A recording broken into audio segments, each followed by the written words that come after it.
ये तो परिवार और स्वार्थ की राजनीति है।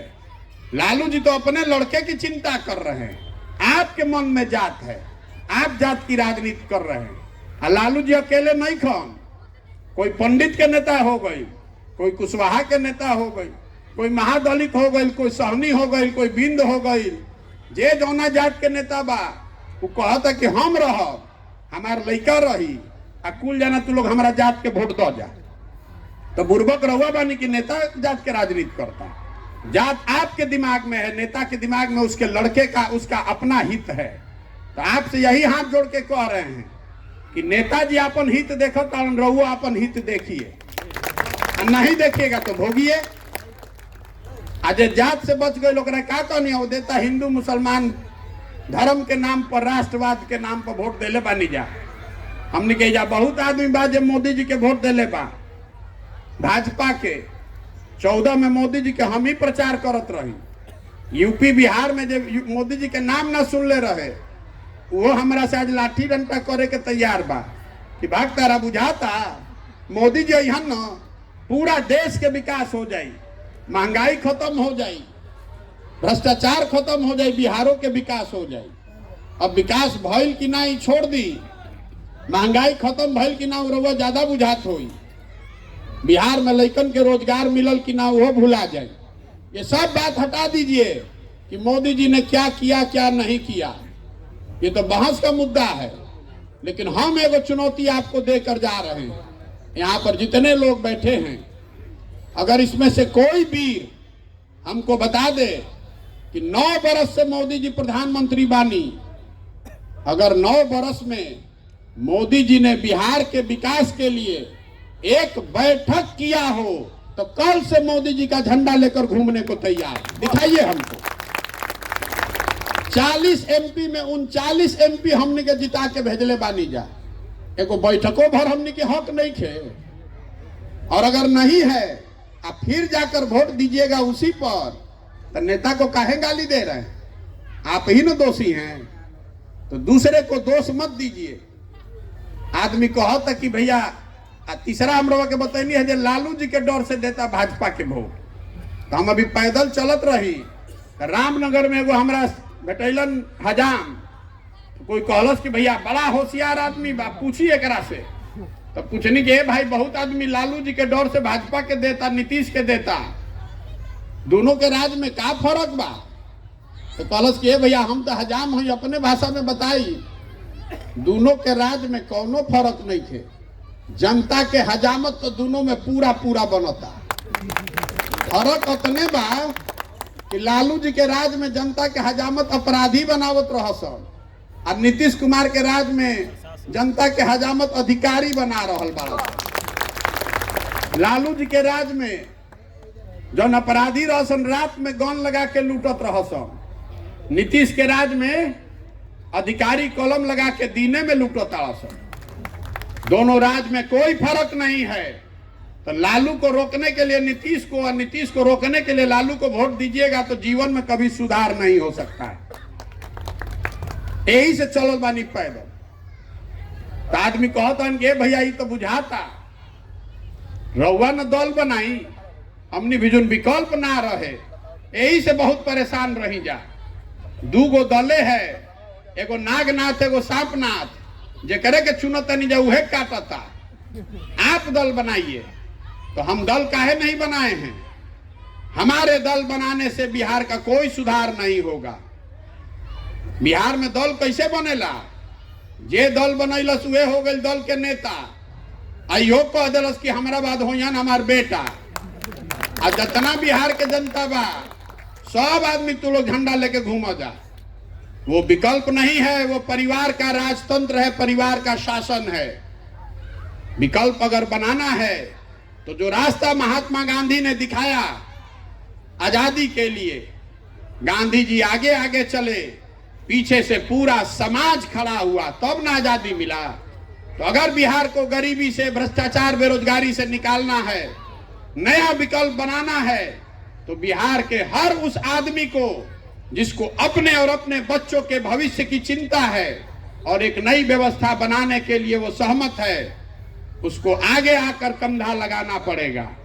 तो पदयात्रा का दूसरा उद्देश्य ये है कि गांव, शहर, कस्बा, पंचायत से सही आदमी को ढूंढ कर निकालें और जब पूरा पदयात्रा खत्म हुई तो सबके एक संगे बैठाई, सबके मन होई कि दल बनावे के बाद तो बनी दल, लेकिन अगर दल बना तो दल प्रशांत किशोर का नहीं होना चाहिए, दल किसी व्यक्ति का नहीं, किसी परिवार का नहीं, किसी जाति का नहीं, वो दल होना चाहिए बिहार के उन सारे लोगों का जो इसको मिलकर बनाएं और आगे मिलकर चलाएं, तब न व्यवस्था बदलेगा। तो वह बुझाता कि तो हो ही ना सके भैया, ऐसा कहीं होला? बिल्कुल ये व्यवस्था पहले लागू थी। आजादी से पहले जो कांग्रेस थी, जिसको गांधी जी के नेतृत्व में चलाया गया, आज वाला कांग्रेस ना, आजादी से पहले जो कांग्रेस थी वो ऐसी ही व्यवस्था थी। जेकरा भी आजादी के लड़ाई में योगदान देवे के रहे वो घड़ी के कांग्रेस में जाके ज्वाइन कर लेते रहे और उसको अपनी योग्यता, अपनी क्षमता के मुताबिक कुछ काम करने को लिए मिल जाता था। तरवा सुन ले बानी खिस्सा कहानी में, कोई प्रभात फेरी निकल लस, कोई जाके रेलवे लाइन उखड़ लस, कोई जाके जेल भरो आंदोलन का हिस्सा बना, कोई धरने पर बैठा, कोई अहिंसा का पाठ पढ़ाया, कोई पेपर निकाला, तब ना आजादी मिली। तो वो व्यवस्था बनाना चाहते हैं। जन सुराज दल बनाकर चुनाव लड़ने का अभियान नहीं है, ये सामाजिक आंदोलन भी नहीं है, ये समाज की मदद से एक नई राजनीतिक व्यवस्था बनाने का प्रयास है, इसको याद रखिए। और हम इसके नेता नहीं हैं, इसके सूत्रधार हैं, इस बात के गारंटर हैं कि जिन बातों को सोचकर आप इससे जुड़ रहे हैं, आपके साथ, आपके विश्वास के साथ ये कभी धोखा नहीं हो, इस बात के गारंटर हैं। नेता तो जो दल बनाई वो चुनी के नेता है करके हो।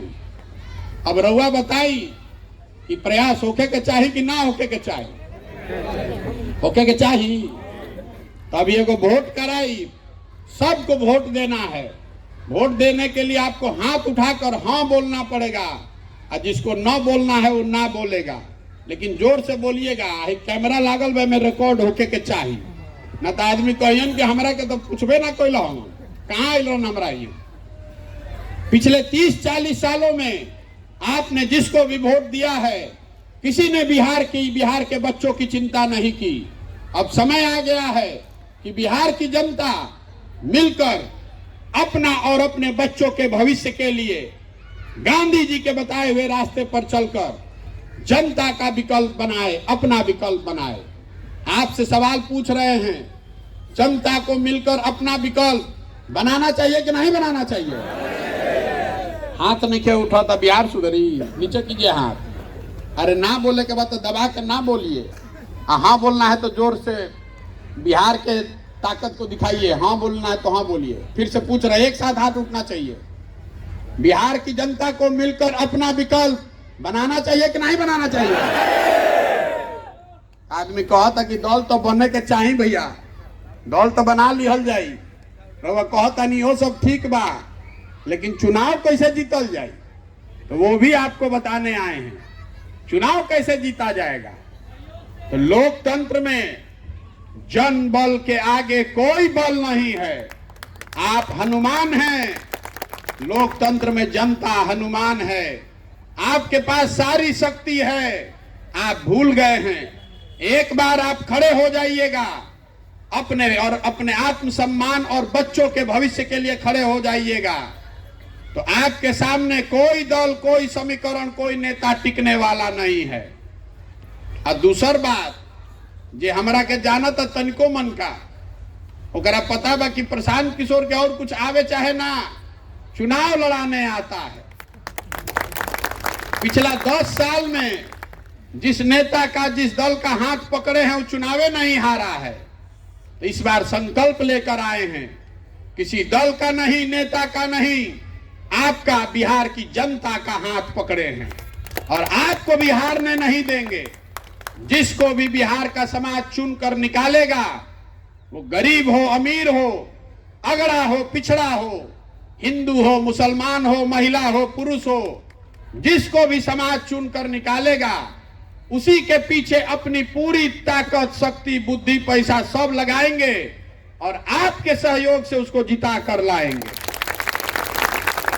बिहार तब सुधरी जब हजारों अच्छे लड़कों को वार्ड सदस्य बनाया जाएगा, जब 5,000 6,000 अच्छा आदमी मुखिया और सरपंच बनेगा, जब सैकड़ों अच्छे लोग जिला परिषद में जीत कर आएंगे, जब 100-150 अच्छा आदमी विधायक बनेगा, तब न सुधरी बिहार। खाली मुख्यमंत्री बदलने से बिहार नहीं सुधरने वाला है। पूरा व्यवस्था में घुन लग गया है, नीचे से लेके ऊपर तक। हजारों करोड़ रुपया गरीबों के नाम पर निकाला जा रहा है। अब पूरा बंदरबाट होता। 40,000 करोड़ रुपया हर साल खर्चा होता है शिक्षा पर। अब 40 गो लड़का भी ठीक से पढ़त नहीं था, कर अंदाजा लगा ली। तो अगर इसको सुधारना है तो इसकी ताकत सिर्फ और सिर्फ आप में है। जिस बिहार को बड़े बड़े दल और नेताओं ने न सुधर पाने वाला राज्य मानकर छोड़ दिया है, इसको सुधारने की जिम्मेवारी और इसकी काबिलियत सिर्फ और सिर्फ बिहार के लोगों में है, आप में है। इसलिए ये अभियान कर रहे हैं। अब आदमी कहता ये भाई इतना बढ़िया बढ़िया बतियावत तड़न, अपना खातिर का चाहतड़न। बहुत आदमी कहता कि मुख्यमंत्री बने आइल बड़न, तो आप हमको नहीं जानते हैं। इतना छोटा सपना लेके थोड़े पैदा हुए हैं हम। हमारे दादा मजदूर थे, बैलगाड़ी चलाते थे। उनके पास इतना भी पैसा नहीं था कि अपने सब बच्चों को पढ़ाएं। तो 9 गो भाई बहन में हमारे बाबूजी को पढ़ाया गया तो डॉक्टर बने। और हम लोग आज यहाँ पढ़े हैं, यही सरकारी स्कूल से पढ़ के निकलल बानी। और देखो तनी भोजपुरी तो बोलते बानी, हिंदी बोलते हैं, अंग्रेजी बोलते हैं, फ्रेंच बोलते हैं। और अपने जीवन काल में ये सपना लेकर आए हैं कि देश का सबसे गरीब और पिछड़ा राज्य बिहार देश के अग्रणी और समृद्ध राज्य की श्रेणी में खड़ा हो। अगर सरकार में जाना होता तो आजे फोन करब तो काले नीतीश कुमार बेचारे के नाम वैसे ही डगमगाता बुला लियो, पहले शपथ ले लेंगे। सरकार बनाने का ये अभियान नहीं है, ये बिहार के बच्चों की तकदीर बदलने का अभियान है। इसके लिए प्रयास करना पड़ेगा। आदमी बतावत है कि 2 साल चलो तारन, अरे हम तो 2 साल चलो घर परिवार छोड़ के।